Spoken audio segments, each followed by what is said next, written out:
Hi, I'm Paul Simpson from the football club. Welcome to the Brunton Bugle. Here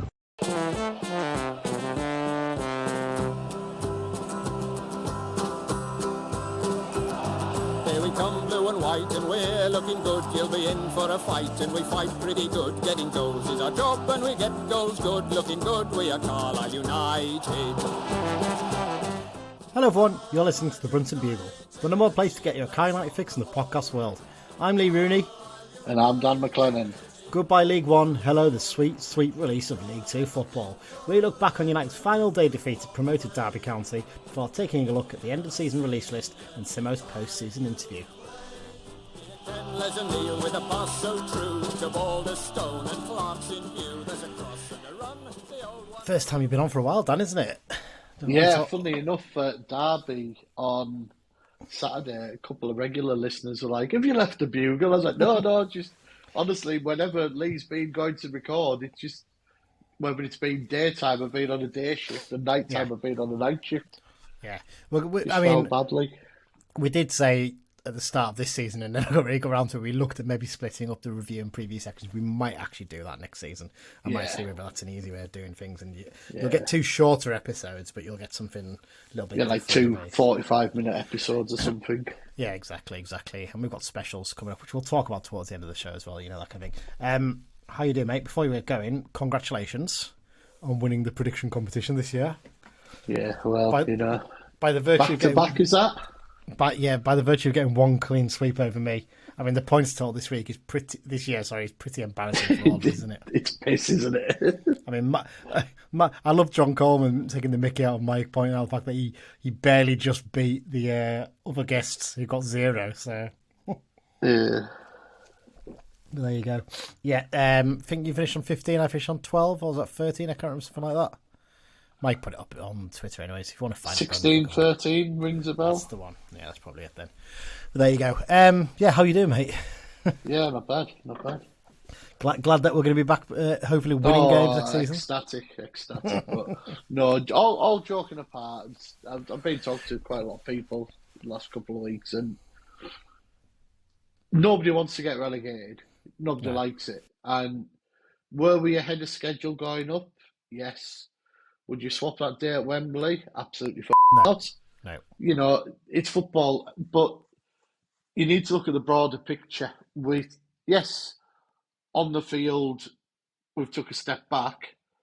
Off the field, we're taking massive strides. Yeah. And when you put it all together, it's basically, hopefully, it's a step back to move forward a couple. Yeah. You know. Absolutely. Right, this week's episode could be a little bit different in that obviously there's no game to preview. What we're going to do is we're going to do a review of the Derby game, which 10-15 minutes max, I think, for that, really, just going through a few little bits. Then we'll take a little break, and then we'll be back with the news section. The news section this week basically is looking at the retain list. We're not going to do the season review yet. We'll do that in a separate episode. I think it'll probably most likely be me, Mike, and Adam that'll go through that one. I think if we get the chance, if that's available. Also, we cover a lot of the retained lists of other clubs in that. Yes. And yeah. They are just starting to come out this last couple of days, so there's no point doing like half a dozen now and then a load later. Oh, fingers crossed. There is one or two players who stand out already that I would quite like. Yeah, there's a few as well who are out of contract who've been offered deals by the club, but I think you never know. We go and make an offer. Yeah. Their agents will be hawking about that. Goes on all the time, Yeah, exactly that. Right, yeah. So that's what we're going to do. Basically, we'll have the ex-Blues as well at the end, obviously. But that's the plan for today's episode.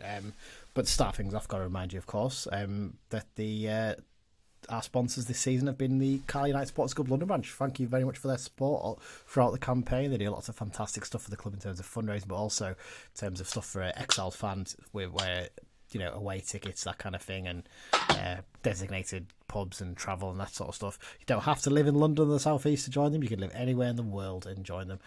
Give me a random... Timbuktu. Oh, you've just done it then. Someone actually said to me a few weeks ago, "Does Rooney know anywhere else other than Timbuktu?" Well, let's go for Quito in Ecuador this week. Oh, Quito in Ecuador tonight. That's a lovely shout. Yeah, if you live there. I mean, we've had some interesting ones come up on the thing. Like we've got Qatari listeners now, apparently, We've had Cape Verde in the recent past. We've got a listener in the Isle of Man as well. Wonder who that could be. You never know. Yeah, so we've got a few interesting ones popping up recently, but yeah, there you go. Yeah, if you want to find out about the London Branch, just go to the website, carlondonbranch.org, and you'll find details on there and how to sign up.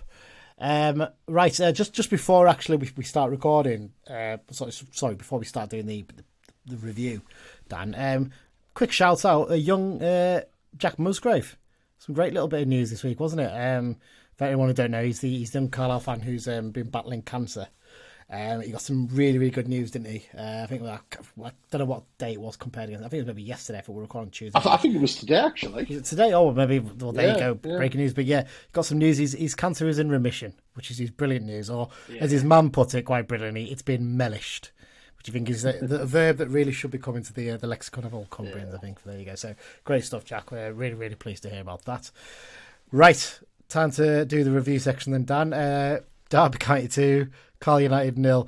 There was no gate crashing a promotion party for Carl United, was there? No, but take away, we didn't embarrass ourselves on national TV. No, which is what we all wanted. But yeah, we had more of the ball, we had more shots, more corners, better pass rate.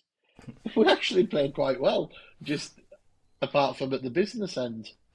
Yeah, it was a frustrating one because I seen a lot of comments from Derby fans online saying you played some of the best football we've seen. Someone come and play with us this season, and it was tidy in spells. It definitely was, and I think having McGeechan there definitely really helped in terms of that he really kept the ball moving over. And actually, we'll talk about individual performances in a minute, obviously. But I thought Alfie McCallum had another good game. Two good games in a row, and it's very frustrating with him. You look and you think if he'd done that all season, you probably would be in the team most weeks.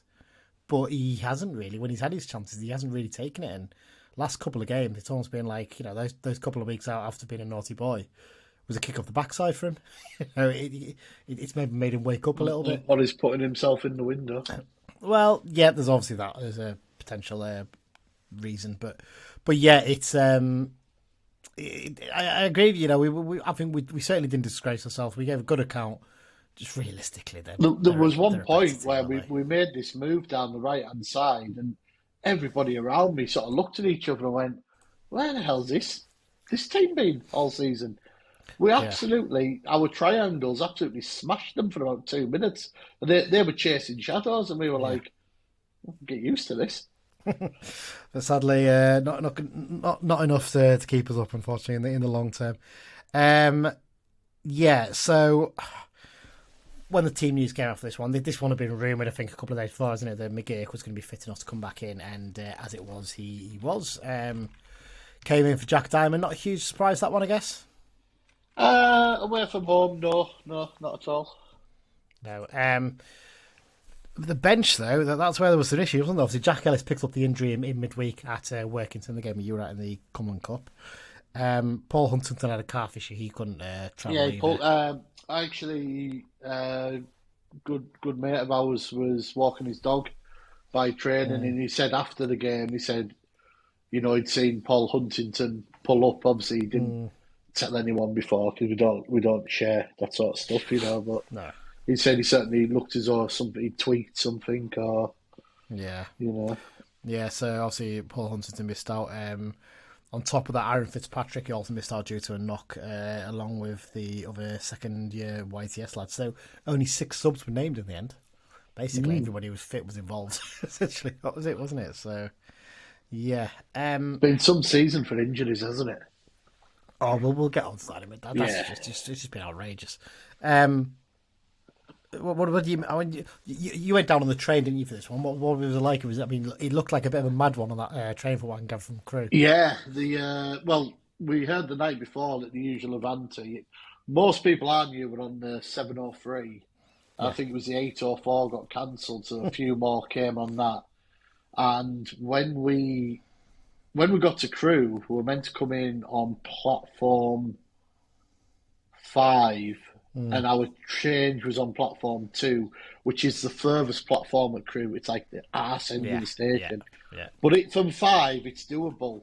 But because we got held up, we got fired over to number 13, which is a complete other side, and it was like the charge of the Light Brigade. It was about 200 Carlisle fans charged over, and in fact, on the way back, to jump ahead, there's about 350, 400 Carlisle on the train back to Crewe because everyone was there, and a two carriage train pulls in at Derby, and it was sardines to Crewe, and we were actually running late.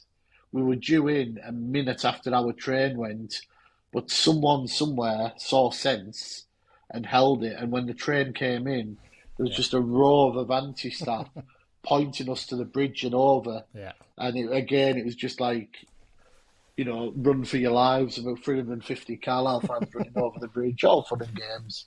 Fantastic. But nice easy trip. Forget how easy it is to get to Derby. Yeah, it's not a tough one, is it? It was interesting getting there because we drove over, me and Mike, in the end, because we thought that train's just going to be insanely busy. So we drove. And we parked up in the centre and we went to the Witherspoons that I think the Piatics were in the night before.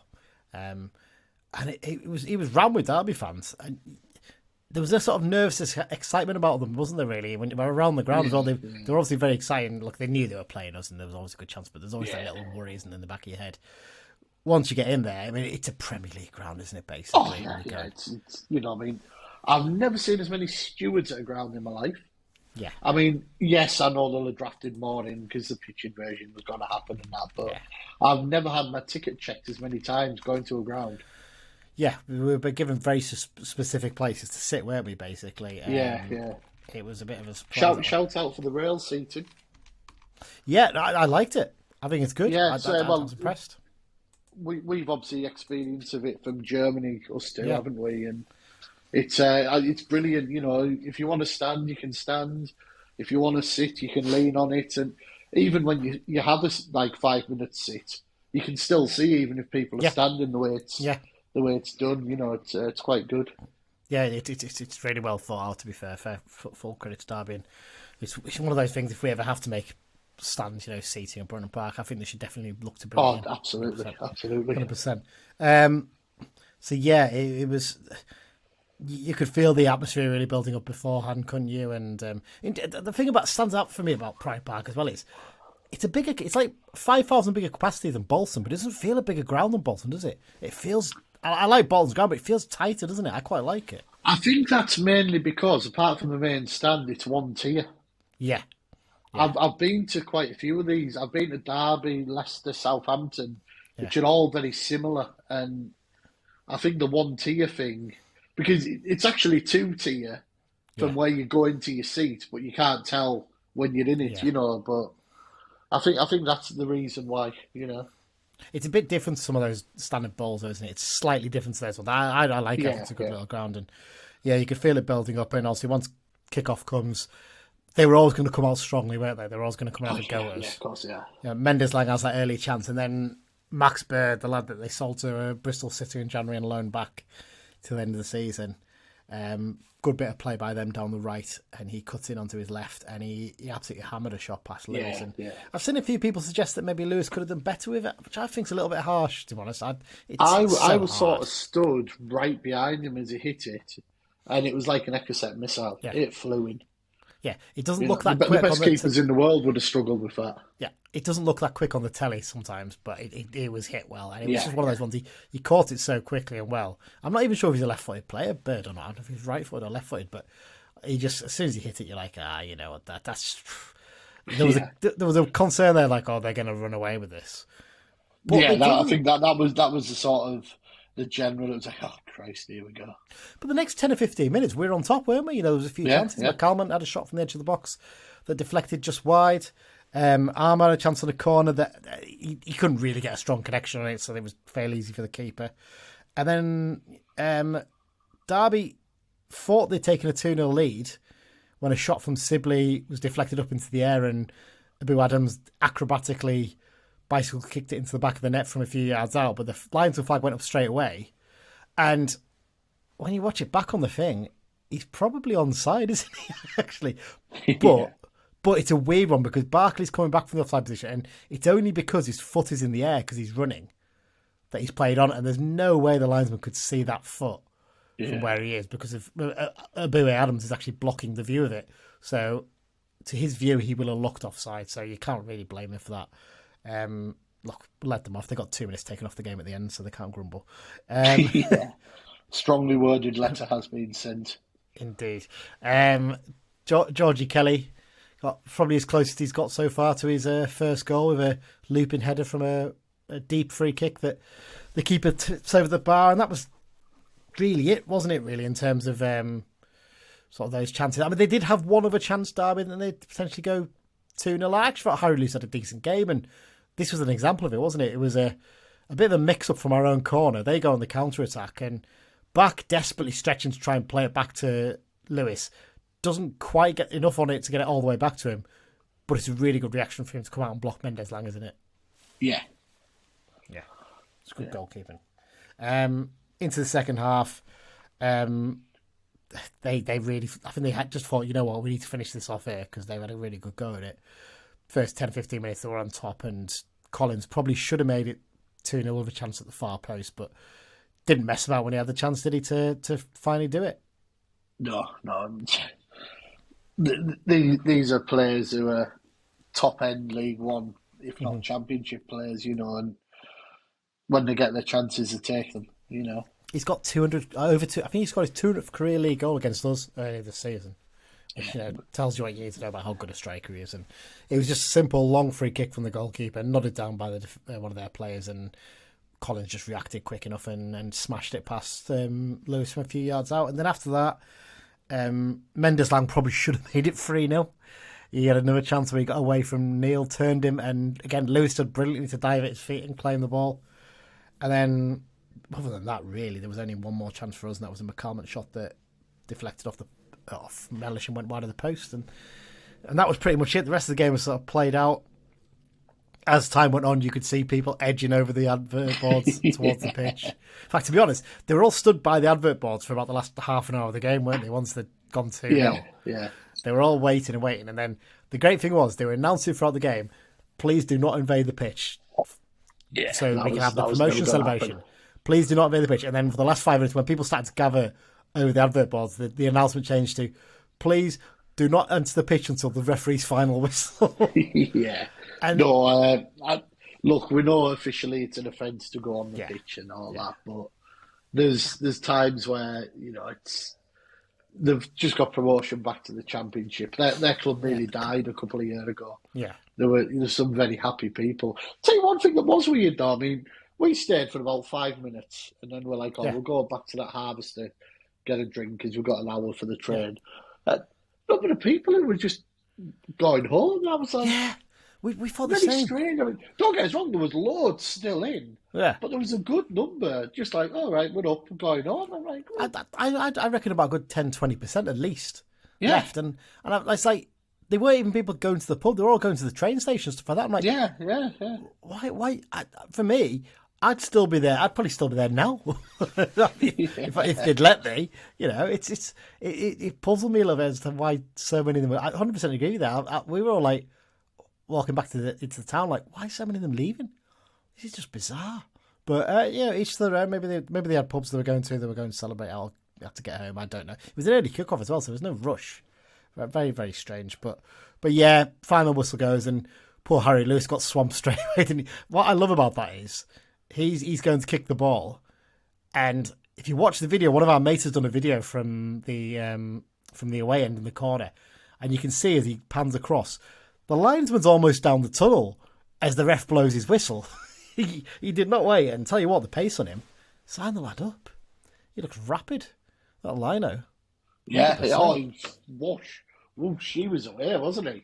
Aye, fair dues, but yeah, the players all got off fine. It was all good natured, They enjoyed the survey. There was a handful of Derby fans who came over taking their mick out of us, but the majority came over and applauded. And you know what?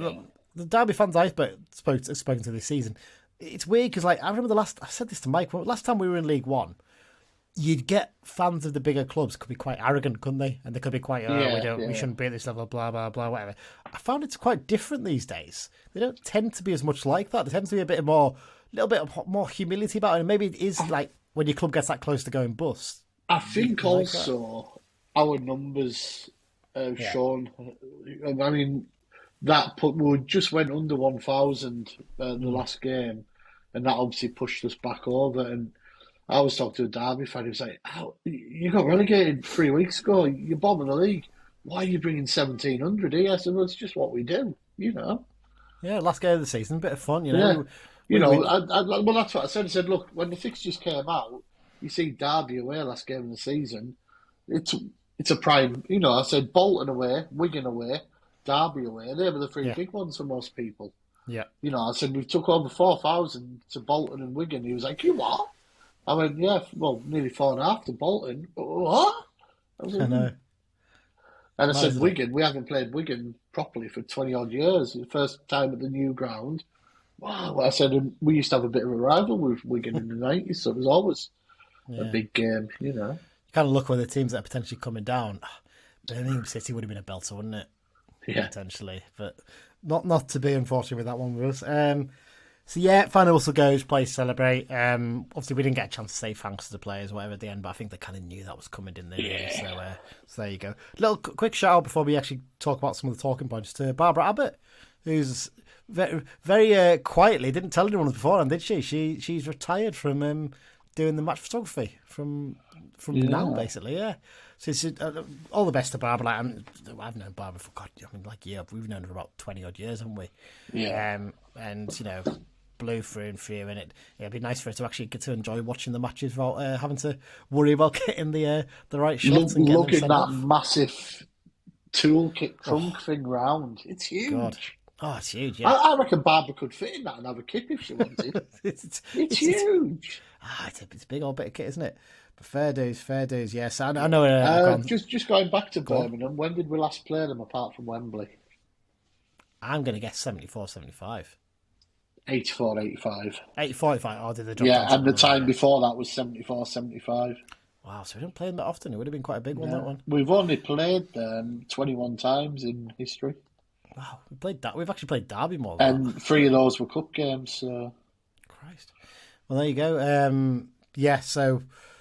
I know Barbara's grandson, Ben, does photography now as well, doesn't he, at the matches, so he's carrying on the family tradition at the very least, so that's good to see. Right, let's just talk. There's only a handful of talking points really to go through, Dan, but kind of frustration. You talk about how well we play and stuff like that. Is there a level of frustration when you look and you think, that back five and that midfield three, yeah, not the most creative in the world, but if we could have had that fit for this whole second half of the season and maybe alternated who was playing up front or whatever, do you think we've had a better chance maybe of staying up?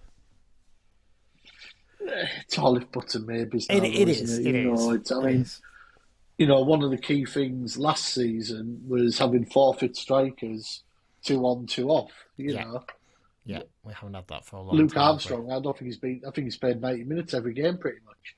Yeah, and a consistent midfield three, pretty much. Season. Yeah. First half, obviously, Moxon and Guy were always playing, but then you had Gibson in, you had McCallum in, Charters coming in as well. So, you know, it was generally consistent. And that for me, that still has been pretty much the biggest downfall for us this season, has been the lack of fitness, isn't it, in players? You know, having to alternate so much. And I'd love to see the stats. I mean, someone out there will be able to find them out for us, I'm sure, in terms of team selections and how many different team selections we've done this year.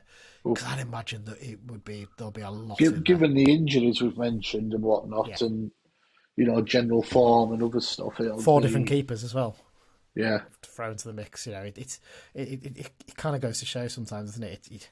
You maybe just need a bit of consistency. I just want to give a word to Dylan McGeoch though, because everyone knows I'm a big fan of McGeoch. The metronome, I nickname him. He's like, those metronomes that tick for piano players.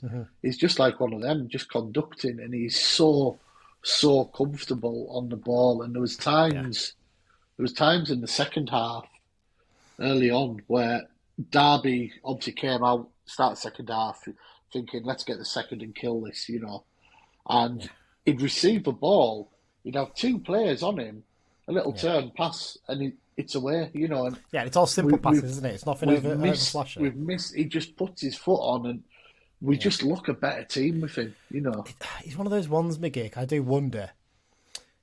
if he's a better player to have in a game where you're going to have a bit more of the ball and you need to keep it moving, and almost on the better pitches, the better, bigger pitches, I kind of feel on a small, tight pitch, he doesn't really work as well. Yeah. I almost wonder. I mean, you do wonder if he's... Well, second half, we're going to talk about the released retain list, but you do wonder if he's one of the players that Simmo's maybe said, look, if you can find something better. I hope not. Do I think he starts a lot next season? Probably not. No. Do I think he's a great option to have on the bench and to come in when injuries and suspensions happen? Absolutely. Yeah. If we're 2-1 up away from home and you need to keep the ball, that's the man to do it. Yeah. No, absolutely. Yeah. Beyond that, not really a huge amount more to say. Like I said, we played pretty well in spells, I thought. Like I said, I thought McCallum had a decent game. I thought Mellish was decent coming forward from the back. I thought Finn Back actually had quite a good game getting forward as well. I was just going to say, Finn Back probably had his best performance since he's come back into the team from injury. I wonder if maybe a bit of that's the Nottingham Derby thing, though. Maybe, but it's kind of... There's just a bit of me with Back of like, just so frustrating again of like, if he could have stayed fit, I think he could have been a real asset for us this season. And that's I hope that's not going to be the downfall of his career, basically, that he's constantly having to prove his fitness or whatever, because there's clearly a player of real ability in there. But there you go. I mean, in attack as well, I mean, Kelly and Armstrong didn't have a huge amount to work with, even though we played quite well. There wasn't a huge amount of decent balls into them, but they did some good chasing and some nice moments. There was a couple of times when they laid it off to each other when it just didn't fall right, and you're like, you're talking centimetres, but you could see it, you know. Give it time. That's pretty much it. I don't think there's much else to cover in terms of that game. We'll go through the results and then quickly look at the final league table. Results on this one. Weekend, sorry, Barnsley won, Northampton won. Barnsley got the point they needed to secure a playoff place. It was very tight at the end. In fact, to be fair, I say that the point to get them the result. They were lucky as well that Lincoln didn't win, because if Lincoln had beat Portsmouth, they would have gone out of the playoff places. So it was very, very tight there. Obviously, Derby beat us 2-0. Oxford got a 2-1 win over Exeter, which secured them their playoff place. Fleetwood 3, Burton 0. Burton got very lucky on the last day, didn't they? Losing 3-0. I'm going to make a prediction now. Yeah. When you look at the strength of the teams coming into League One, obviously you've got Rotherham, who are the perennial yo-yo. Yeah. Huddersfield should do okay. Then possibly Sheffield, Birmingham, maybe even Blackburn or Plymouth. And you look at Wrexham and Stockport and Mansfield, I'd be amazed if Burton, Shrewsbury and Cambridge aren't in the bottom four next season. Shrewsbury look like they've cut their budget back again as well, I think, for another year. Yeah. So, and Burton deserve to go down for losing twice to us. Yeah, they were a terrible team. They're not a good team at all. Who is it? Is it Ed Cooper on... Ed Thingy on... Ed Walker. Ed Walker, sorry, I'm thinking of Ed Cooper from the uni. Hi, Ed. Ed Walker, he's a Burton fan, isn't he? Yeah. And I think he put a tweet out saying they'd lost something like 90-odd games in 4 seasons, and he's amazed they're in League One still. Yeah. I think their time will be up next season, I really do. I think the big thing Shrewsbury got going for them is Paul Hurst. He might be the one thing that helps keep them up, possibly, but it's going to be... It depends who they bring in, doesn't it? Yeah, it's going to be tough. There's going to be a team that's surprised everyone that drops down. I won't be surprised if it's Stevenage, to be fair, having lost Evans. Yeah, I think it might be a tough one for them. Possibly. As I mentioned before, Lincoln, they lost 2-0 at home against Portsmouth. Peterborough drew 3-3 with Bolton. Hell of a game, that. Yeah, I mean, there was a point where Bolton were 2-up in about 8 minutes, weren't they? Yeah, they were, yeah. And then Peterborough went 3-2 up because the Derby fans started singing that Bolton were losing, didn't they? Yeah. Obviously got back to 3-3, but it made no difference in the end. Port Vale 0, Cambridge. Also, Cambridge just about kept themselves out of trouble. I think it was always a long shot. I bet that was a dour game. Well, we talk about dour games. Did you see the Crew, the Colchester Crew game? Yeah, I thought that was brilliant.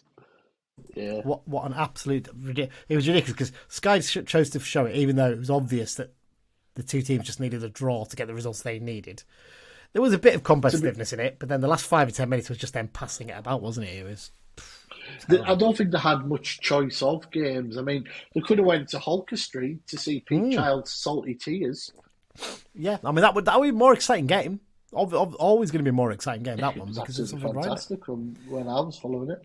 Yeah, we enjoyed listening to that on the way back. It was quite amusing, but there you go. Blackpool's chances of the playoffs, I think they were fairly slim as well, but they lost 3-2 on the last day. Reading.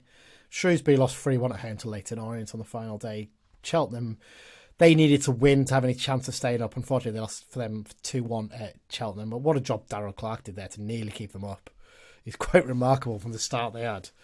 You know, I think if the season had been a few more weeks older, or if it was going to last a few more weeks, I think they probably would have done it, to be fair. Wigan won 2-0 at home against Bristol Rovers, and finally Wycombe got a 1-0 win over Charlton. So Wigan would have had 70 points if it had no deductions. They'll be in 10th place. They might be a real decent tip to go up next season, you know. Yeah. I just have this feeling, I don't know. But there you go. Right. In terms of the key points, obviously we know Derby and have gone up as automatic promoted alongside champions Portsmouth. Playoffs. It's going to be Bolton v Barnsley for the second year in a row. Oof, that'll be an interesting one. Especially as Barnsley's sacking their manager. Oxford are going to play Peterborough in the other game. And obviously coming down with us to League 2 next season, Port Vale, Fleetwood and Cheltenham, which I don't mind too much because we always end up playing Burton on a Tuesday night. So yeah. Cheltenham away, I've not been for years. Who do you fancy to go up out them for in the playoffs? Do you know what? I think maybe because they've had a chance to rest a couple of players, possibly Peterborough. I think it's going to be. I think Peterborough Bolton will be the final. Barnsley. It should be. I mean, out of 4, Barnsley are by far the weakest for me. I've not been impressed by Barnsley both times.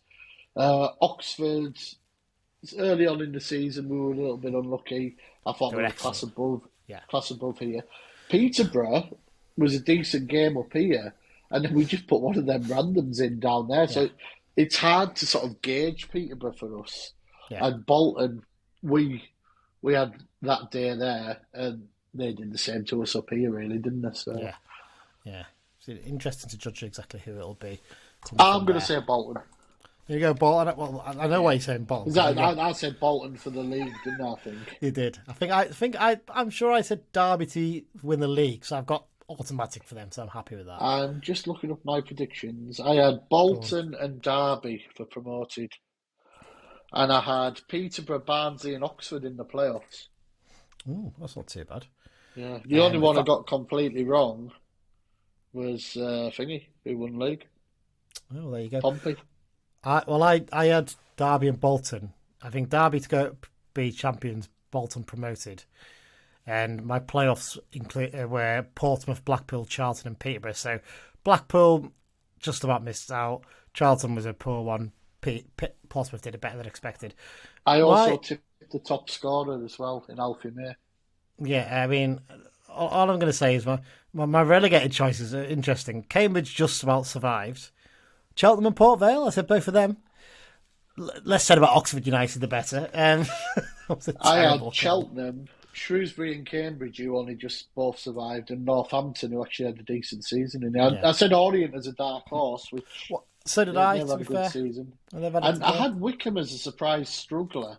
I think it's only in the recent weeks that they've pulled away, but they actually finished 10th. They had a really strong end to the season. I think they got about 14 out of the last 18 points.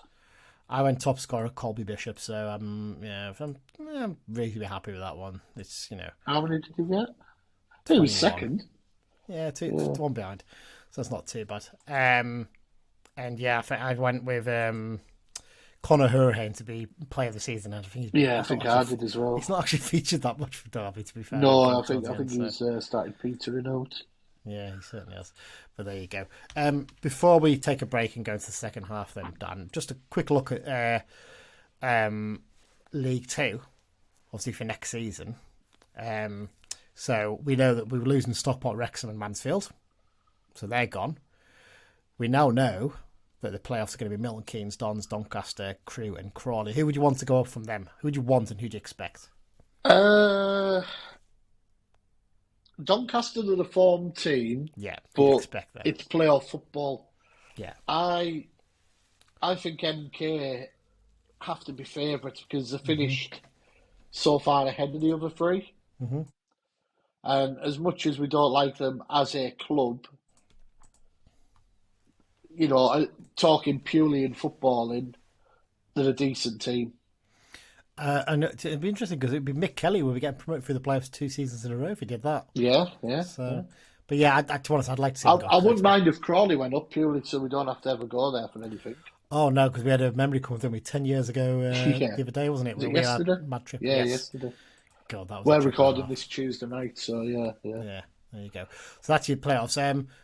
Who finished just outside the playoffs, Dan? Team with a Lancashire postcode. What they called? Barrow. Speaking of Barrow, I saw this random post on the internet. Someone explaining club badges. Yeah. And have you seen they've got an arrow through a B in the bottom left corner? It is brilliant, to be fair. Like that. I've just never noticed that part because you always look at the submarine and the Lancashire Rose, and I was like, that's a B and an arrow. What is that about? A B arrow. But B arrow, yeah, Barrow. To be fair, I think it's genius. To be fair, I really like it. So there you go. So Barrow miss out, as do our friends on hashtag BCAFC, Barrow. Bradford, sorry. Just about there. They had a hell of a run, though, at the end, didn't they? 5 wins in a row. They put themselves just in contention. But yeah, obviously, Forest Green and Sutton have gone down. So absolutely no miss to anyone, those two. No offence. I mean, Sutton will be the London trip, I suppose. That's the only bonus there. But we got Wimbledon. We could have another London area team coming up. Well, yeah, Solihull or Bromley. I don't really mind either way which one comes up. Bromley's probably better. We would get more tickets at Solihull because they only average about 1,400 at home. Yeah, so that'd be an interesting one if we get there. I actually felt a bit sorry for them. They put a tweet out the other day, Monday, saying that they'd sold 1,000 for Wembley. I was like, God bless you. I mean, they're a side that they're clearly well run and they've done really well to get themselves up where they are. But... And Greg Abbott was there for a while. Yeah. Well, have I got this wrong? Were they called Moor Green for a while? I've got a vague memory of a team called Moor Green, Birmingham based. They used to get them on for Championship Manager back in the day. I will soon tell you. You have a look up that one. I'll just go through these. So they were only founded in 2007. Yeah, merger of Moor Green and Solihull Borough. There you go. I knew because Moor Green they always used to pop up on Championship Manager. I'm sure they're in the National League or the conference. I don't know. Nobody's probably as sad as us, but obviously if you've looked it up on the map, it's literally at the end of one of the runways of Birmingham Airport. Yes, it'd be great if you got the Plane Finder app. Plane Finder app will be out. Oh, look at that. Yeah, Birmingham to Krakow. Oh, it's 1-0. There you go. Listen, I mean, there's a lot of decent also, northern speaking of that, Bromley's ground is in the middle of nowhere. Yeah, it's like right on the edge of town. You get off at Bromley South, and it's pretty much a straight road down. Yeah, there's not much around it, and I think I read they'd sold 7.5 already. They're expecting to take about 10,000 to Wembley, but it's only a cross-London trip for them, isn't it? Yeah, for a small club, it's not a bad effort, to be fair. It was short notice as well, to be fair. Yeah. It's a shame Ulster didn't come up there. I'd love that as an away trip, but there you go. I mean, Northern away trips next season, there's plenty of them, isn't there? We should get some good followings. I mean, it'll be the first time we played Notts County in a few years, hopefully on a Saturday as well, because they're another team we always seem to play on a Tuesday night. But yeah, Barrow, Bradford... I mean, Walsall's not a tough one to get to. Harrogate, Morecambe, Accrington. Notts County, Morecambe. Tranmere, obviously my local one, Accrington, as you said. Doncaster, possibly Crewe. Grimsby's a pain actually to get to. Salford's there. So, there's at least half the teams are in a reasonable distance there with some good followings. The lads should get some good backing next season, shouldn't they? So, Fleetwood as well, obviously, we've got to mention them. Obviously, and Chesterfield. Completely forgot that they came up as champions. Yeah, exactly. So, in terms of travelling, it should be a much kinder season, and we can't really use it as an excuse or complain. And I'm just hoping that not only will I tick off Bromley or Solihull, I can finally tick off Newport County, because that one's been doing my head in for so long. You haven't been, have you? No, I've not. I've only done it because it got moved to 1 o'clock for the rugby a few years ago. Yeah, it's stupid. Stupid away day, but there you go. Right, we've rambled on a lot more than I thought we would, so let's take a short break, Dan, and then we'll be back and we'll be talking about the retain list. Hi, it's Tom Piatic II, and you're listening to the Brunton Bugle. There we are, we're into part 2 of this week's Brunton Bugle. It's news time. The only real bit of news in the running order, though, Dan, is the retain list. So we had to wait most of Monday to find this out. People were getting a bit tetchy, weren't they? I know you were in your little bush above Brunton Park, looking out with binoculars. It's a running joke, by the way, to everyone that I don't actually go and sit in a tree for 12 hours. No, not anymore, anyway. No, he's got a surveillance van now. It's all kitted out. But no, in all seriousness, yeah. So we had to wait all day, and then the news finally came out. And much of a surprise there, really, that only one player gets a contract, and that one player was Anton Dudek. No, I mean, no. It's a simple answer, isn't it? Really, you look at who's gone, and is there any you can really, really strongly make a case for? I think Gibson's the only one who gets close to it, but I can totally understand why you would let him go. I mean, let's look at it right. Jordan Gibson was never going to happen, rightly or wrongly. We could discuss this for hours, but he was always going to go. Big Thomas, unfortunately, was going to go. Lovely little video he put out, and he'll always be fondly remembered because of Wembley. You know, he was part of the penalty shootout, and don't forget, he had a record clean sheet season. Yeah, exactly. And Josh Emmanuel barely featured in the end, really. Paul Huntington's maybe the one that some thought would, but as Paul Simpson said, you know, he hasn't done any coaching badges, so he can't go into that avenue as part of it. And the lad's body is aged. You know, he's getting niggles, and you know, Sean Maguire had dropped off. Corey Whelan clearly wasn't, and I think with Nugent and Kilsby, I'd be amazed if they don't go to Annan or Queen of the South or something. You know, but you'd think so. You know, yes, it'd be lovely to have them, but like Simmo said, he's got to be ruthless. Yeah. Are those two going to come in and make a big difference? Probably not. Right. Well, I mean, let's go into a little bit of detail on each one of them then, really, in terms of the left. So, we'll sort of cover the ones who maybe you would have expected anyway first. So, I mean, Josh Emmanuel, there was a lot of excitement when he signed, wasn't there? You know, thought, he's an interesting player. There was a rumour flying around he'd been offered a contract. I don't know who started that, but yeah, it's a bit of crazy. I didn't think it would. There was so many rumours flying about on the Monday as well about something that happened, and when it came out, quite a few of them were not true. But yeah, I mean, Emmanuel, when he arrived, it was quite a bit of excitement. Like, we've got a right back, because we were struggling with right backs at that point, weren't we? And first game against Charlton, he played on pure adrenaline. He hadn't played for so long, had he? Yeah. And you could see that. I actually he just think never found that again. With Emmanuel having a good little break, then a proper pre-season, he'll probably be a decent League Two fullback, but it's probably right he moves on. I think we need fresh in there. So yeah, absolutely. Sean Maguire, big disappointment for me. I just when he signed, there was kind of that's the quality player we need at this level. Played regularly at championship level, and it just didn't work out, did it? He obviously had stuff in his private life that heavily affected him, and that's completely understandable. But on the pitch, I think he's just one of those classics of a player who's going down the leagues, and it just what he used to be able to get away with, he can't now. And you see, you see glimpses of that quality, don't you? You see those nice little touches, and you can see he's got lovely close control, and he can hold on to the ball fairly well, but his finishing, he doesn't quite have the same confidence as maybe he did earlier in his career, because he probably doesn't have that half a yard of pace as well that he's lost, So it's a tough one for him. There was a little sign, someone mentioned, there was a sign that partnership maybe with him and Coyote could have worked, but literally one game against Stevenage, and you really can't tell enough from that. And he just never quite found his role in the team, did he? I mean, that was part of the problem as well. And, he'd come in and out, he'd play out wide occasionally, and to be honest, I wouldn't be surprised if he ended up back in the League of Ireland. To be fair, Wouldn't be the biggest surprise. no, I think he could do quite well at something like a Bowes or a Shamrock Rovers or somewhere like that. I think he'd go there and he'd do all right. But I mean, Problem is their season's in full swing now, isn't it?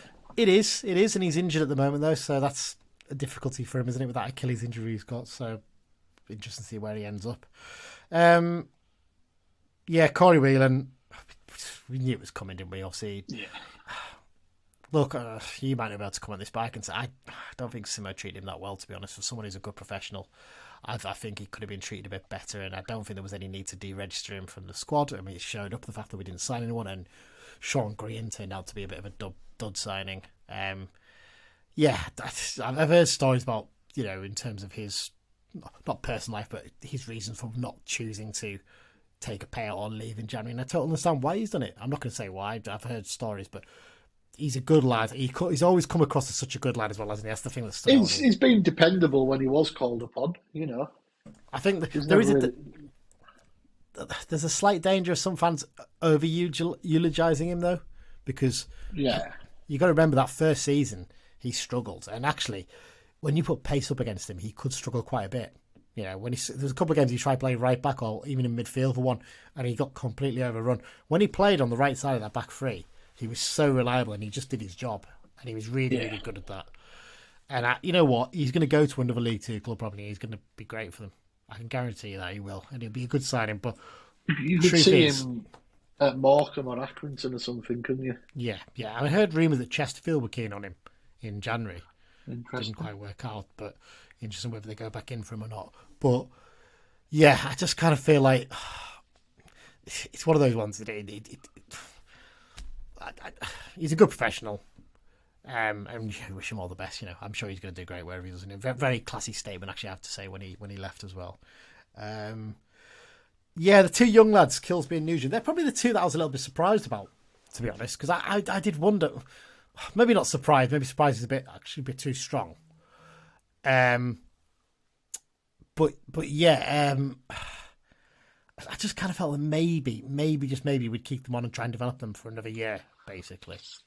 Well, I think with Kilsby, he's a second-year pro, same as Ellis. Yes, that's the problem, isn't it? Yeah. And Ellis is one who's probably moved on ahead of him.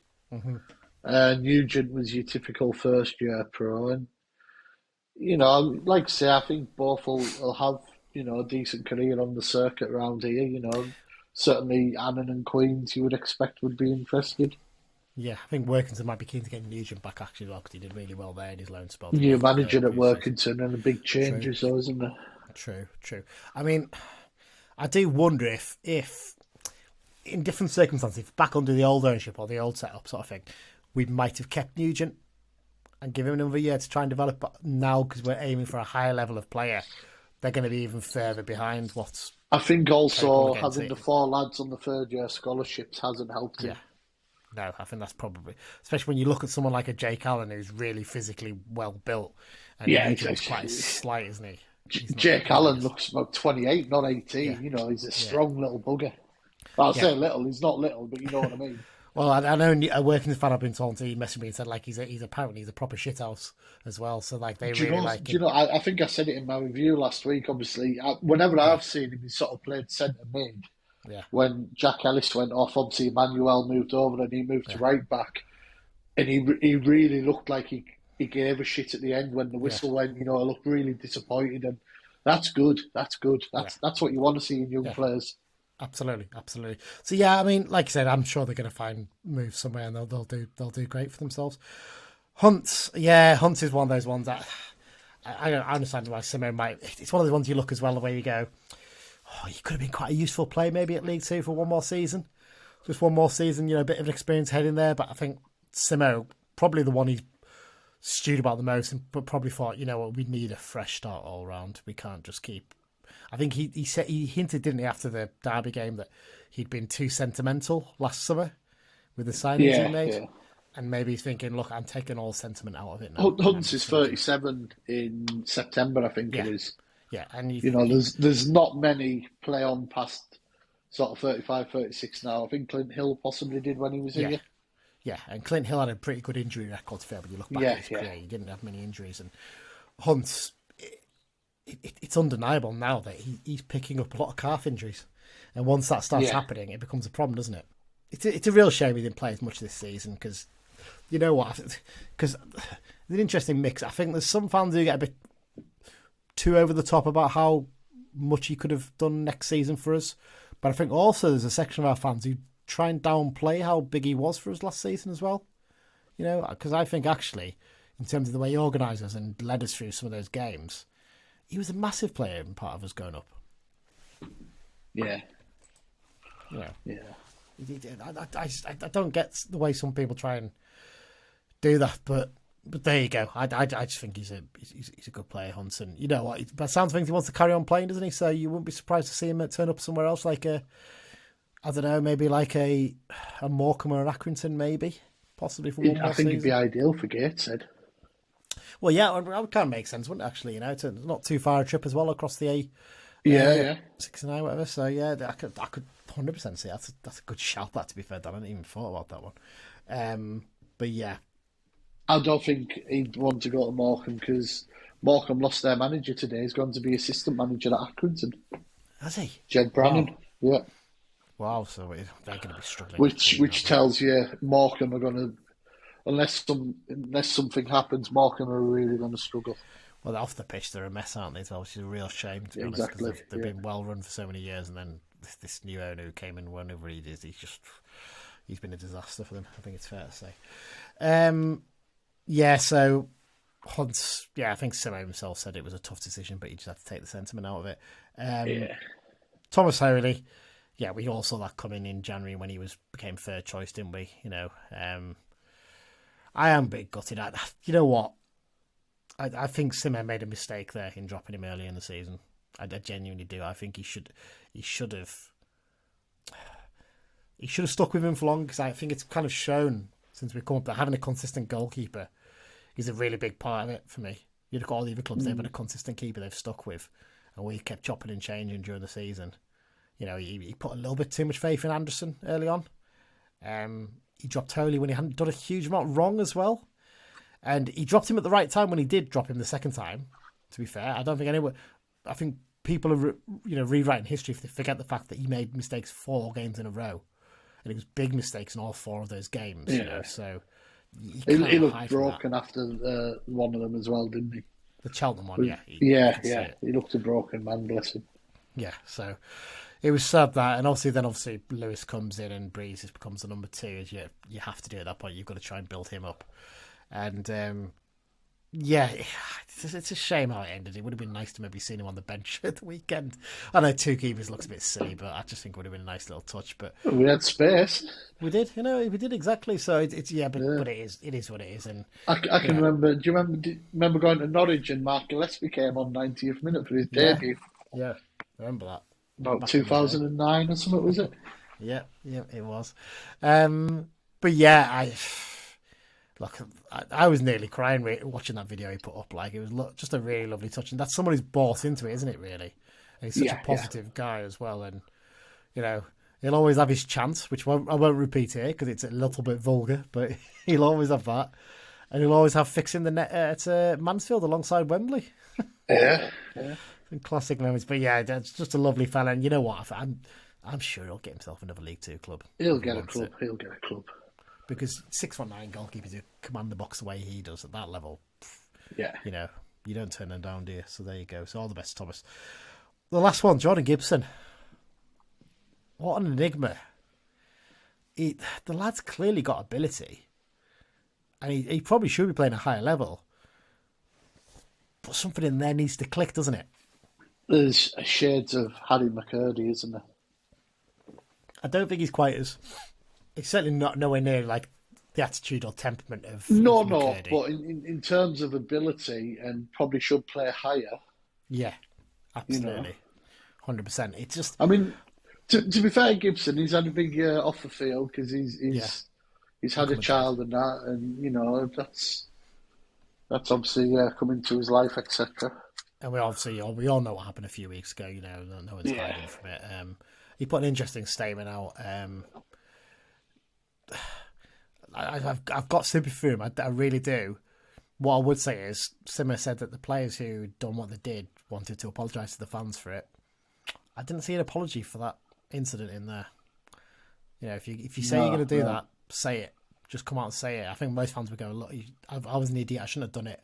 Everyone would go, you know what, fair enough. You're young. No, he's not that young. I know he's, 27, 28 now, isn't he? But, you know, you're still a young man, effectively. And you say, people make mistakes. You've fronted up to it. But he hasn't, which kind of annoyed me a little bit, to be honest. If you're going to say that, do it. Don't just say you're going to do it. But, yeah... I could see him getting himself a good club, you know. I could see him getting a League One club, someone taking a punt on him. Someone like a Burton might take a punt on him. Maybe even a Cambridge, someone like that. Or a Crawley or something. Yeah, if they get promoted, someone like that.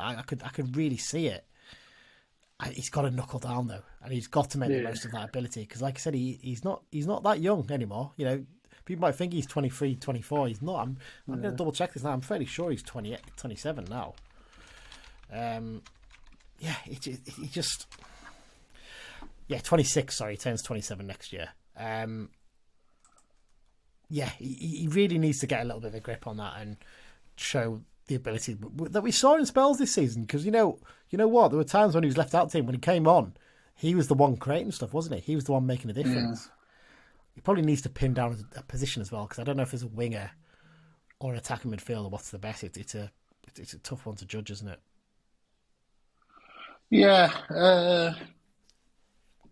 Just knuckle down a little bit and try and make a position your own. And, you know, I mean, there's rumours he's going abroad, whether that is Scotland, Ireland, Australia, Ethiopia, who knows?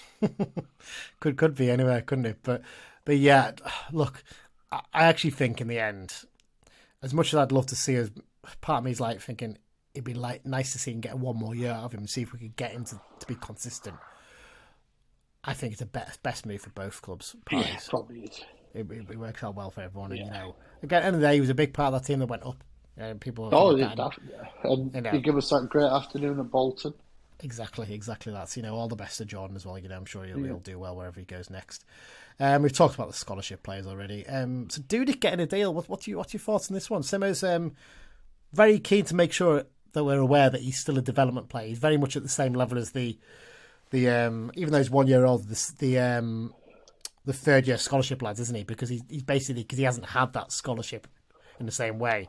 It's a different development for him, isn't it? It's a cheap gamble, isn't it? Because he won't be on mega money. He's clearly got something, because you look at the clubs he was at as a kid in Ukraine. Yeah. He's obviously went through a hell of a change coming to this country. And he's obviously shown enough playing for the youth team that they thought, you know, for the sake of a year, maybe 500 quid a week, let's have a full season coaching him and see how he does. And, you know, I mean, he could kick on and become something. Brilliant. If he doesn't, best of luck to him.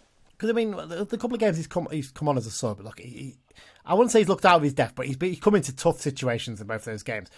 But he put himself about in that game against Wickham, you know. He elbowed one of their lads to go and try and win the ball. You know, he's shown he's prepared to fight. Maybe a pre-season and getting a bit of, you know, strength work done on him to bulk him up a little bit might help him a little bit. And like you said, cheap gamble.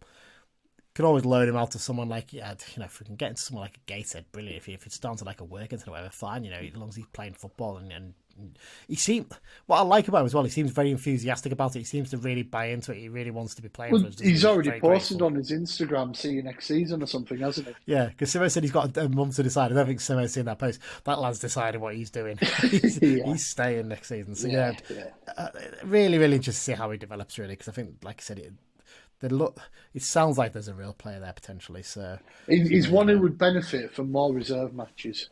Yeah, absolutely, and hopefully we can get that a bit more consistent next season. So Simmo has said, on top of this, that he's told some of the players that they're basically free to go if they can find another club. Yeah.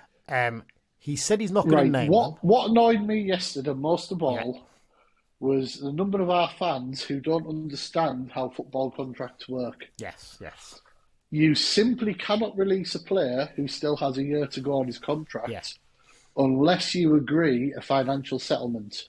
Yeah. Now, most of these players are probably on 1,500 a week.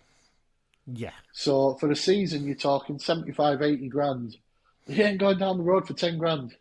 No, no. And You thing know, is, as well, you'd probably have to give him 50 grand lump to move. and those players also know there's a good chance we're going to be at the top end of the table next season. They go, well, hang on, I'm missing out on some bonuses here as well. Yeah. You know, things like that. So you've got to really. It's almost like saying to them, look, you're probably not going to play, and what you'll probably find is. So, sorry, to finish what I'm saying, Simmo's basically said, I'm not going to name them. And you know what? I get why people are a bit annoyed. They want to see this long list of these players are not good enough and want to get rid of them. But I also get why Simmo's not doing it, because what Simmo's actually said is he's not going to say. Well, if they don't go, they're still ours. And he's almost insinuated as well that he's using it as a motivation tactic as well, to say to them, if I bring in a player in your position, we'll say to you, look, you're not likely to play. You can find another club. But if they come in pre-season and knuckle down... Yeah. Go on. But also what you may find is, I'm saying, say 8 players on 1,500 a week. Yeah. And I don't know, Accrington come in and offer 1,200. Yeah. That's a £300 a week difference over the year. 15 grand. Yeah. They could maybe say, well, I'll tell you what, I'll go to Accrington for 1,200, but I want a 10 grand lump sum. And we'd agree to that, you know, because that's no problem at all. 10 grand isn't much in the scheme of things. Or we cover the £300, basically. Yeah. But, you know, just paying up lumps of 50 to 100,000, it ain't happening.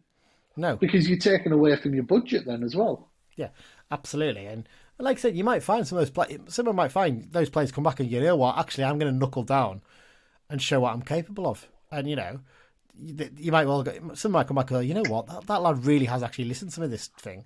Let's see how he does. And you might find these players suddenly step up and show what they're capable of again. And people can get second chances in the game. I mean, Corey Whelan's a prime example. You know, he didn't look that great, and yet he came in and did a job for us. I mean, John Mellish, you know, he was going to get let go on the beach, and suddenly he comes back and he's a brilliant player. So players do come back from these things. So actually, I totally get why Simmo said, you know what, I'm not going to just completely write those players off right now. You know, there's a chance that some of them might still be involved. There might be a mix of players where he thinks, you know what, there's no chance they're going to be involved. I've told them they can go. Some of them I've told them can go, but actually, you know, there is a player in there, and actually, if they can show what they do, you know, in the long term, they might well stay. So I get Simmo's thinking on this. I really do. And do you know what? I just really hope we get a signing in the next week or so, because, God, this is going to be a long summer with some of the stuff. And I hate to have a go at our fans because they've been brilliant all season in terms of numbers travelling and the support they're giving the team. But some of the stuff is already starting to get tiresome when we're talking about this summer in terms of signings and not being happy about Simmo not basically blacklisting every single player in the squad and that kind of thing. Just relax. Relax. You know what? Yeah. Take a couple of weeks off, Carl United. Don't think about it. Wait till you get your news about your season ticket. Hopefully by then we'll have signed a player or two. And then enjoy the Euros. Fixtures will be out in June. Yeah, exactly. The Euros. Relax. Yeah, there's too much sometimes of a determination to get over it. And I think obviously the social media angles sort of exaggerated that in recent years. I mean, I've seen there's a lot of consternation about, because obviously the players are doing their usual end of season posts, aren't they? Obviously the ones who left to put some nice posts up, the ones who are still here saying, you know, tough season, blah blah blah.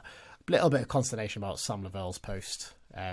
Obviously, as someone who's been captain for most of the season, not club captain, it should be said. Obviously, that was Paul Huntington and Corey Whelan, wasn't it? I think they had sort of joint duties on that. But just because of an emoji in there, and I've seen people losing their heads about Jenna Damasi liking the post by Lavelle. Of course she's going to like it. It's one of the players. It's like people stop reading far too much into every little bit. I didn't think the emoji was connected to the club in any way, shape or form. No. Stop delving so bloody deep into every single little... Trying to find a hidden meaning behind everything. He's just happy that he's had a season where he's played every game. Because I think you mentioned it, wasn't it? Charlton, he didn't really play much last season. So for 2 years, in and out, you know. Whereas at Morecambe, he played pretty much every game. So he's glad that he's got to a point where he's playing every game now. You know, I'm sure he's not happy about going down. Yeah. He won't be happy about that at all. Of course he won't. Players don't like relegation. No. Unless they're weird. Yeah, there's bound to be some players who like it. Yeah. Maybe Big John's going to look forward to kicking a few players. Well, he'll get to kick Elliot Watt, will he? Possibly. You never know. He might get to kick him in training if the rumours are to be believed. But yeah. Simmo, some of his other comments then, Dan. Too many players who are involved had their mind on set on leaving the club. So not even players who... He's not even talking like a Corey Wheeler who's not been playing. Players who have actually been playing have basically made their mind up that they were going to leave the club at the end of the season. That must be quite a difficult one for him to deal with. You don't want that sort in your squad, do you? No, absolutely not. I mean, it's kind of infuriating, and I get some people might say, "Oh no, maybe Simmo's as much to blame. He's the manager, blah blah blah." But it sounds like it's been a very tough atmosphere to deal with this season for everybody, to be honest. And just glad to see the back of it. I think that's the key thing, isn't it? Yeah. For all of us, really. And you've got to remember the year before was probably an exceptional group in terms of characters, etc. I honestly, genuinely think we've massively missed the likes of Devitt and Dennis in that squad, and even probably a Morgan Feeney in there. For all the slaggings you get from some of our fans, he was a big character in there. And even like Patrick, is clearly quite an upbeat, good character. We've missed people like that. We really, really have it. It's been tough. He said he wants people who are pushing together to do the right things right and not make snidey comments when others do. So it sounds like some players have been doing the right things. Almost. Yeah. And like there's been people having a go. I mean, an example that sort of gets thrown about a bit is one from that Lummy makes is about Jaden Harris and the fact that he, is constantly in the gym trying to better himself, trying to get his fitness up, even though he's not involved. You do wonder if some players like, why are you bothering with that sort of thing? Simmo clearly likes the attitude of Harris. I mean, he obviously doesn't think he's good enough to be playing because he's not been involved. But there's clearly a feeling there that he's got the right attitude at the very least. Which a few more players could probably do with learning from. Other point, I think a couple of little points from the end of his chat. Wanting players who are keen to move up and relocate. That's something he's very keen on, isn't he? Because there's an issue with some players being stuck on the It's well documented that the players' quarters have been upgraded. Yeah. I know Patty Fayett's been at the forefront of that. I think she basically went in and saw it and went, "These are young sportsmen. They need better." Yeah. Good. Because yes, some players. Thomas Hawley had a flat. John Mellish has bought a house, but the majority do stay in the club houses. And the young lads on an evening, they want nice big comfy TV and couches to watch the football and whatnot, or maybe a little play on pool the table in there, PlayStation, something like that. Dartboard or something. Yeah, exactly. You want it to be a good place, and I think Simmo said he wants them coming up where they're staying like 2 or 3 nights for the training. And go back after the game at the weekend or whatever. But so basically, Wednesday's usually the traditional day off. Yeah. So they would come up on a Monday morning, go home Tuesday afternoon, then they would come up Thursday morning or Wednesday night, and that would be them until the match. Yeah, absolutely. So, obviously, we're in the position now where we can offer better deals. We can incentivise them with better places to stay and stuff like that. So hopefully that's going to help us. And also, you mentioned about big changes coming to the players area for the start of next season. So it sounds like the changing rooms are getting a bit of a revamp as well, which is nice to see. Yeah, well, there's going to be more space underneath because obviously the director's box is moving to the east stand with the press box coming back to where the director's box is. Yeah. I'm a bit worried about the camera being there as well. So I'm looking forward to the radio picking up you lot in the paddock underneath. Oh, it's just been me booing John Coleman for 90 minutes probably. But there you go. One other little bit that came at the end was that I haven't actually put down on the ring order here, Dan, is it sounds like they're working towards getting Billy Barr tied down for next season as well, which, kind of makes sense. Simmo made it clear he wanted to keep him, didn't he? I know someone who's really good mates with Billy Barr's best mate, and I think he just wants to get into a full-time coaching and get settled again. And obviously, he knows the area. He knows the club. Yeah, I'm sure he'll be happy to come back. And obviously, the search for the goalkeeper coach and physio is ongoing, and it sounds like they're going to have that sort of for pre-season as well. Yeah, I think the closing dates were early May, weren't they? So Yeah. The thing, did you take anything else from this interview with Simmo, Dan? Because the feeling I've got, and speaking to a couple of people I know, Nick Brown, obviously, who's been a regular contributor to the pod this season, he said, like, listening to that, I so want the man to succeed in terms of. I think there'll be a determination to right the wrongs of this season. Yeah, I think we're going to really go for it. I think the ruthlessness up a little bit. Yeah, I mean, look, he can be ruthless because look, remember when he first came in, and we stayed up, and Mark Howard ended up that season with all the awards at the end of season 2. He got released the next. He got rid of him, and there was people like saying, "Why is he doing that?" Because he thought we could do better, and we did. We got record clean sheet, a haul for Thomas Showley the following season. So he can be ruthless. He is capable of. So don't worry about the fact that he's not named those players. There's reasons behind that. And like I said, I think it's a mixture of some of them are players who are not going to be involved and those players are going to go away for a couple of weeks and they might come back in like a 2 or 3 weeks time and say to the club, right, I'll leave if you pay up 50% of my contract. Okay, fine, that's better than paying up the full thing. They'll go away, they'll get another club, whatever, they're off our books. But some of them, it might be a motivation tactic to say to them, potentially we're going to bring in players to replace you, so you really need to up your game. Yeah. It might be a mixture of that, so there you go. Right, I think we've rambled on enough about the retain list. We will be obviously talking about the other clubs' retain list and maybe a little bit of discussion about some potential summer targets, possibly with the next episode when we do the season review. But to wrap things up, Dan, it's X-Files, and you haven't been able to do this for a while, so it's a chance for you to run through it for us. Yeah, let me just reopen the documents. Goals. Ryan Edmondson scored a lovely header for Central Coast Mariners in a 3-1 derby win over the Jets of Newcastle. They got into the Asia Cup final as well, didn't they? I was just going to say, you haven't put the Asian Cup final. The Asian Cup is basically their sort of UEFA Cup. Yeah. And they played a team from Kyrgyzstan, home and away, which is a great trip. I'm so jealous of that. And they've got to the final, and just bringing it up who they actually play in the final, because it's another obscure team. It's Al Ahad of Lebanon. Wow, that's a trip and a half, isn't it? It's been played in Muscat in Oman. Wow, that's a trip and a half, that, isn't it? So he's had some good trips in this tournament already. Well, I saw him. It must have been a stopover when they were flying back or something. He was filming a bit of footage when he was in Seoul the other day in South Korea. I think in Kyrgyzstan, their flight home got cancelled as well, so they ended up doing an extra day. They actually play tomorrow morning, Wednesday, the game that had to be rearranged. Because it's played hell with the league because they're about to win the league, possibly. Yeah. And they've got this one game in hand which they need to play. Why on earth did he leave us, eh?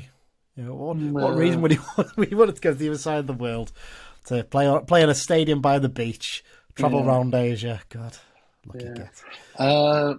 Stop the press. Luke Plange scored his first goal for HJK Helsinki in a 1-1 draw with Hacker.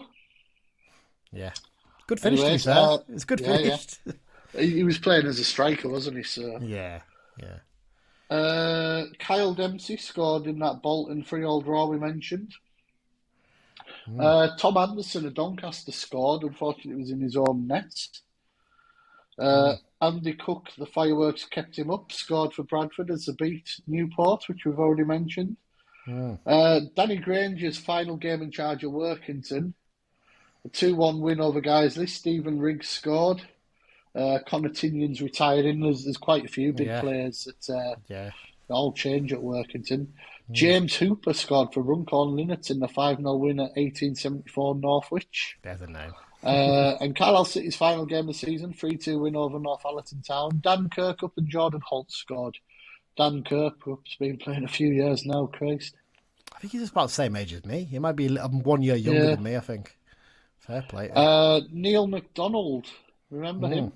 Has extended his stay with Phil Brown at Kidderminster, despite relegation to National League North. So it sounds like they're gearing up to have a go to come back up. Promotion relegation, there'll be a few more of these, no doubt. Amari Patrick went down with Sutton. He hasn't really featured. He seems to have fell out with the manager there. And former loanee Oliver Norwood got relegated from the Premier League with Sheffield United. Not a massive surprise, that one, is it, really? Yeah. They were 1-0 up at Newcastle and ended up losing 5-1, which I think pretty much sums up their season. I think it's fair to say. But yeah, you're right, there'll be a few more of those promotions, relegations, a few interesting teams going into the playoffs. I know that we mentioned, obviously, James Hooper scoring for Runcorn Linnets there. You know who his manager is at Runcorn Linnets? Yeah, you've told me this. Yeah, Billy Painter. Billy Painter, indeed. He's in charge there. Yeah. So they're into the most... People who are not from Liverpool area won't know this. What I'm talking about, I'm going to say this, but the most wool playoff you'll ever see in your life. Basically, City of Liverpool FC, Bootle, Runcorn Linnets, and Prescott Cables are all playing each other. It's Prescott Bootle tonight because my mate checked in on Footballology earlier. Yeah, I was tempted. It was his 150th Prescott game on the app. Wow, I was. He's been to a lot more, but.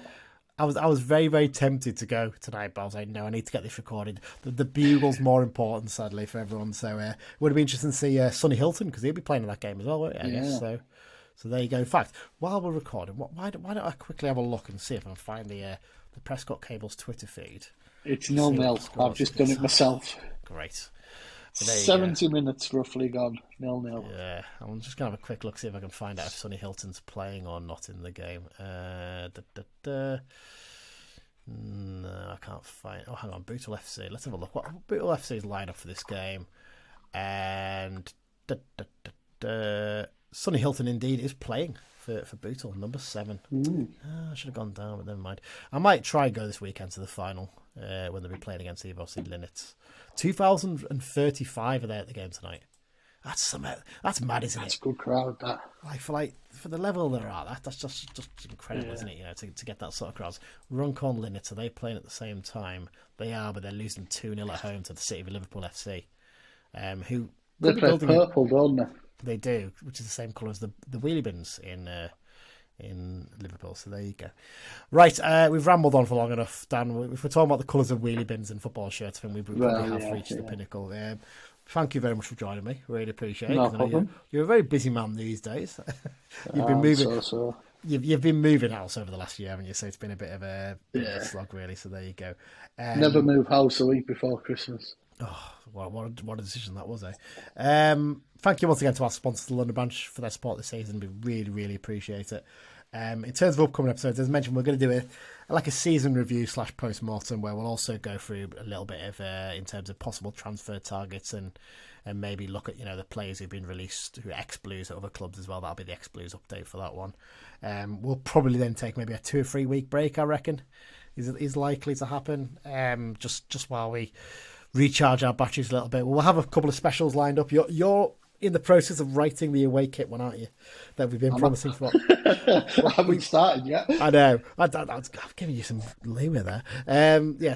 But we've been promising it for about 2 or 3 years, to be fair, haven't we? We did the home one a while back, so it's a more complicated one to do because it's harder to find the information about the away kits. So, but Danny is squirreling away to sort that one out.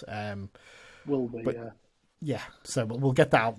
What we'll do is we'll probably time that for around about the time the kits come out, I think. So that'll be the plan, I think. Gives us a bit of time. But we've got some other ideas for specials over the summer as well that we're going to do. So, so keep an eye out for them. But yeah, that's it. League One is over. Back to League Two. But hey, hopefully it's only one season. Hopefully we'll be back and bouncing back with vengeance very soon.